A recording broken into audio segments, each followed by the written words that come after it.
I want to just dig right in. A lot of our listeners are trying to grow. They're trying to get leads. They're trying to get more cases. You've got 170,000 plus followers on Instagram. You're posting on LinkedIn frequently.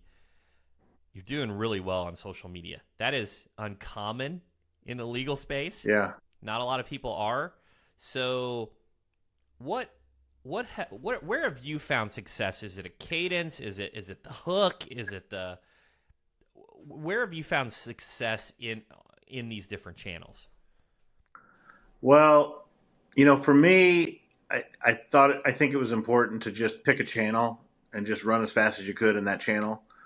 I think it's a mistake mostly when starting from nothing to try to do Facebook, TikTok, Instagram all at the same time. I think it's too much because they're not the same. Oh, and then YouTube, it's just they're not the same. They're not even filmed the same. Um, so I think it's important just pick one and try to do your best at that one, right? And I did that. Now I do have a TikTok channel, but I'm not on there very often, and I just post stuff when I'm bored. And I repost my Instagram stuff to Facebook, but my Facebook has never really done that much. Um, for me, I felt like I was in a bit of a crisis where I am. I practice law mostly in West Central Florida, which, if you know Florida, is a very blue collar retirement area, and that's the best way to describe it. There are other ways to describe it. It's also pretty poor.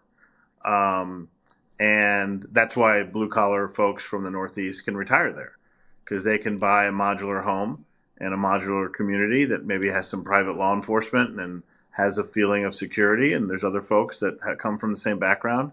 And, the original marketing for Spring Hill, Florida, which is where my office is, it was from a corporation, and they were advertising in New York City for folks making their commute home and to work. And that's how they got started. And that's kind of why the place developed the way it did, because that's where it started. And um, it's it's a interesting area. So I felt like I was going through a bit of a crisis because I don't have the benefit of like my dad was a lawyer or I grew up in the community. I mean, I grew up in Texas. I did not grow up in Florida. None of my relatives are professionals that are older than me. Certainly not in the legal profession. And um, my community of lawyers that I knew in Florida, they were just the people. When I started as a prosecutor in Miami, I have that network of folks. And then when I moved up to Spring Hill, I just met everybody as I worked. So I didn't have the benefits that a lot of people have in starting a business. And um, over time, we did well. The thing about that area is a good percentage of the community, they didn't grow up there either. So, you don't get like legacy advertising. It doesn't mean anything. You can find people from advertising to them for 5 days because they didn't have 20 years of getting beat over the head with your message. Now that's becoming less the case as Spring Hill becomes more of a normalized community with kids growing up there and staying there and developing offices there and things like that. But when I moved there first, that's how it was. And so I've noticed over time that a lot of my clients and the clients who they referred to me, candidly, they're dying.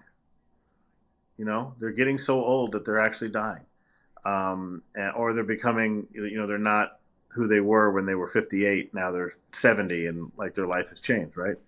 So I felt like there was a crisis somewhat in who my people were, right?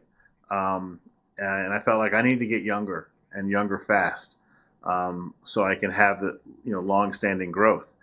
And I was like, well, let's just eat the frog and get on social media. It's like the most opposite of everything I do. I am not on TV. I do some like terrestrial radio, and I was like, let's just do it. And as I started to watch other attorneys on there, I felt like there were basically two types. There were like nerds who wanted to just get into like just the X's and O's, which I found to be interesting for me, but I can't imagine a consumer really wanting to watch that. Most consumers, I think, they want their problems resolved. They don't really want to know all of the legal reasons. For the same reasons when we go to the doctor's offices, we ask good questions maybe because we're interested in our body, but at some point our brains click off, just like they clicked off when we were in science class in 11th grade. We wanted to know the reason why, but like after a while, the teacher starts talking and you can't keep up. So the other type of people were the dancers and the comedians, and I'm like, well, I mean, people who know me know that I like a good joke and I can probably tell a good joke, right? Um, but I was like, I don't want to be known as a joker in that space. So I was like, you know what? I'm just going to do something that's me, and if it doesn't work, at least I know I did me. And then that, if that content, which is going to be out there essentially forever, I will feel comfortable having someone try to use it against me, right? Because I think that's one of the things Hmm. lawyers are. I think that's why one of the reasons why lawyers don't jump into social media very quickly is they're afraid of that lasting, image of themselves being used against them. Because what do we do every day? We counsel our clients get off of social media, right? So I didn't want to be the best example of why clients should stay off of social media. So I was like, I'm just going to be me, and I'm just going to talk about stuff that I like. And so I did a lot of travel things because I love to travel. It's my most favorite thing to do. And so I just found ways to segue travel and the law. And um, I think honestly, the biggest reason why it worked is I was committed to posting every ding dong day. Like I was not. I'm just going to post every day, even if it's something I posted 12 months ago. I'm going to post every day. I know they say post, you know, 3 times a week and then do 5 stories a day, or you hear people say different things. I post like 4 or 5 stories a day, and I post a reel every single day. And some reels do well, and some reels fall on their face, but they're all me. I'm not Yeah. I'm not playing a character. I'm not Crazy Eddie. We're going out of sale. We got to sell TVs, and I'm not, call Saul. I'm just I'm just being me. And some people, I listen. I've had some nasty comments before, as plaintiffs lawyers get sometimes, and it's fine. I mean, but I know it was me, so um, Yeah. And I think with any type of fan base, you're probably going to get even more of the trolls. yeah. I mean, that's just the nature of But the social great thing media. about being authentic, Chris, is that it's really easy to produce content. Really easy. Like I can, if I see something I want to do, I just whip out my phone, put it over my head, and I just do it. And like we talked about before starting, I'm a real strong believer in one take. And if you need to edit it a little bit, Mhm. you can edit it. But like I can do content very quickly, and because now it's become second nature. And but the real reason is because I'm just being me. I don't need to be, Mhm. The dancing Marvin. What was the guy's name? The Laker guy dancing. I'm not sure. He was whatever. Like, but I don't have to play a character. I just have to be me. Yep.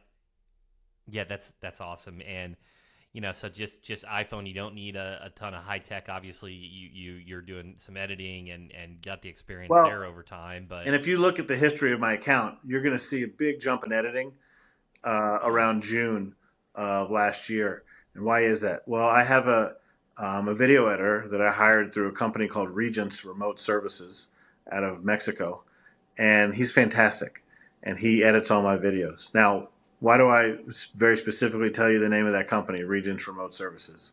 Because I co-founded that company, um, nice. and basically in 2020, I started hiring staff members to basically duplicate my office in Florida. Basically, where I have a position, I have someone who basically kind of does the same thing in Mexico, in a support role, but also in a side by side role. And hiring virtual assistants in Mexico has been a total game changer for me. The quality of the people is amazing. What you can do for them is amazing. But I'm hiring people with incredible education levels for positions where before I was just happy if they would show up every day and try. Right now, I can demand excellence from people who are really smart. I mean, they're I mean, they're incredible.